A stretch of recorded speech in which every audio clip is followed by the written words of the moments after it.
Zaman sekarang, kita hidup di era yang semuanya serba digital. Lo bisa belanja, kerja, bahkan cari jodoh, cuman lewat HP. Tapi pernah nggak sih lo mikir, gimana awalnya semua ini bisa kejadian? Gimana caranya dari komputer jadul yang beratnya 30 ton, sampai sekarang ada AI yang bisa bikin lagu, gambar, bahkan ngobrol sama kita? Nah, di video ini gue bakal ajak lo napak tilas sejarah dunia digital, dari awal banget, sampai ke titik di mana AI udah mulai ngerti kita. Yuk, mulai! Kita mulai dari tahun 1940-an. Waktu itu ada komputer namanya ENIAC, dan ini bukan kayak laptop yang lo pakai sekarang. ENIAC tuh segede ruangan kelas, beratnya 27 ton, dan butuh 6 orang buat ngoperasiinnya. Kerjaannya? Ngitung doang, itu juga butuh waktu berjam-jam.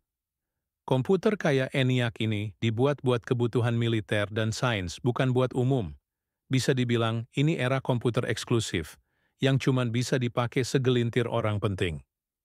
Lanjut ke tahun 1969, di mana internet versi purba mulai diciptakan, namanya ARPANET, dan ini awalnya proyek militer Amerika buat ngirim pesan antar komputer. Tapi dari sinilah benih internet modern mulai tumbuh. Di tahun 80-90-an, teknologi ini makin dikembangkan, sampai akhirnya publik bisa akses internet. Tapi jangan bayangin browsing segampang sekarang. Dulu lo harus connect pakai modem, nunggu suara kriik-ker, yang legend banget itu. Website masih polos, loading lemot, tapi waktu itu udah revolusioner. Dunia mulai terkoneksi. Tahun 2000-an, mulailah era gadget. HP mulai masuk ke pasar luas, tapi awalnya ya cuma bisa SMS, nelpon, main game Snake di Nokia. Baru deh, di tahun 2007, Steve Jobs ngenalin iPhone pertama. Ini game changer banget. Layarnya touchscreen, bisa internetan, bisa install aplikasi. Dari situ lahir Android, dan akhirnya, boom. Smartphone jadi alat utama kita buat ngakses dunia digital. Sekarang, dari kerjaan sampai hiburan, semuanya lewat genggaman tangan. Nah, masuk ke era sosial media.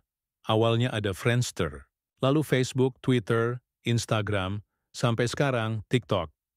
Yang tadinya internet cuma tempat cari info, sekarang jadi tempat kita eksis, ngobrol, dan berbagi. Tapi di balik itu semua aktivitas kita di-track. Like, komen, share, itu semua direkam dan jadi data. Inilah yang disebut era big data. Data ini nggak cuma numpuk, tapi dianalisis buat bikin algoritma yang bisa nebak apa yang lo mau lihat, lo beli, atau bahkan lo pikirin. Terus sekarang, kita masuk ke era paling mind-blowing, artificial intelligence. Awalnya AI cuma bisa klasifikasi data atau bantu analisis. Tapi sekarang, lo udah bisa ngobrol sama chatbot yang ngerti konteks, suruh AI bikin desain, naskah, bahkan video.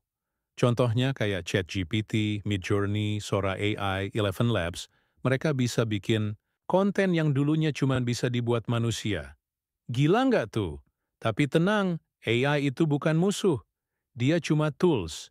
Kalau lo bisa pakai dengan benar, lo bisa kerja lebih cepat, lebih keren, dan lebih efisien. Sekarang bayangin, kita baru aja mulai. Ke depan bakal ada metaverse, wearable AI, dan bahkan kolaborasi langsung antara otak manusia dan komputer. Tantangannya, kita harus cepat adaptasi. Dunia digital itu cepat banget berubah. Kalau nggak upgrade skill, kita bisa ketinggalan kereta. Tapi kabar baiknya, semua orang punya peluang yang sama. Lo bisa mulai dari mana aja, yang penting lo mulai. Itulah sejarah singkat dunia digital.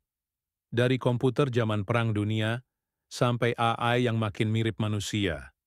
Dunia ini nggak bakal nungguin siapa-siapa. Jadi, yuk bareng-bareng terus belajar dan adaptasi.